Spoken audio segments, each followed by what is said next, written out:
Foreign Affairs reporter Stephen Jejets joins us now with the details. Stephen, hi there. How did the new CDF frame his top priorities?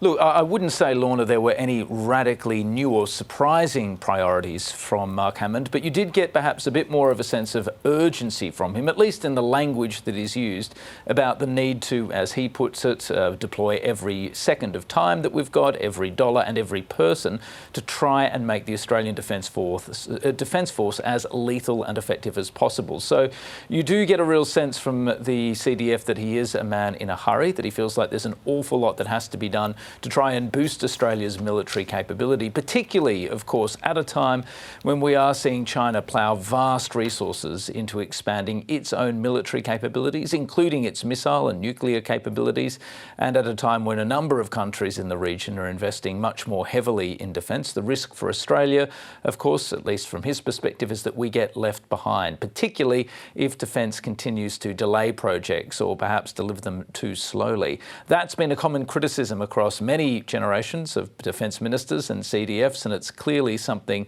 that the CDF has a pretty laser-like focus on. Let's take a listen to what he had to say.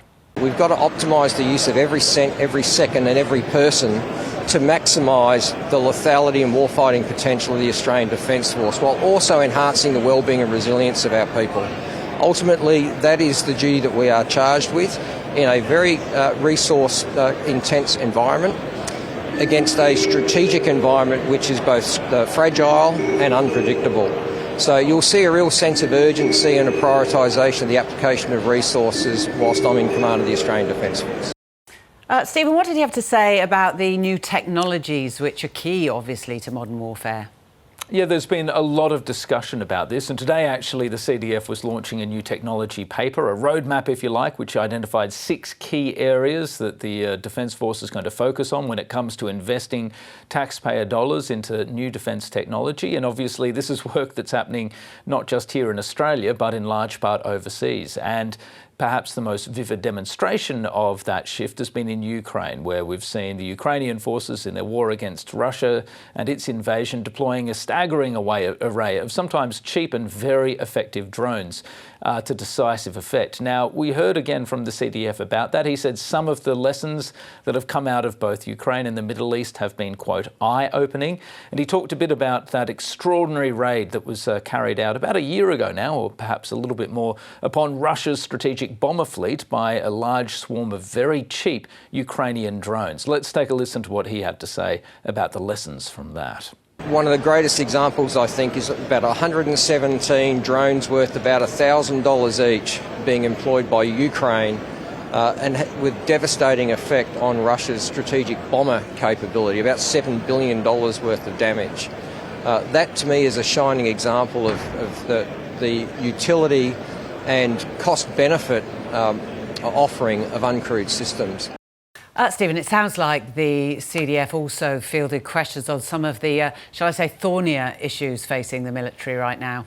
Yeah, I think that's a fair characterisation. And look, nothing particularly surprising in his responses, but worth going through. One, he was asked about the confusion that came last week after Pat Conroy suggested that America's permanent presence or rotational presence in Perth at the submarine base there at Stirling would effectively come to an end in 2032 after 5 years. That's something that took at least some in the American system by surprise, and both Pat Conroy and then Richard Marles had to scramble a bit to clarify, to say, no, there would still be an enduring presence of US submarines.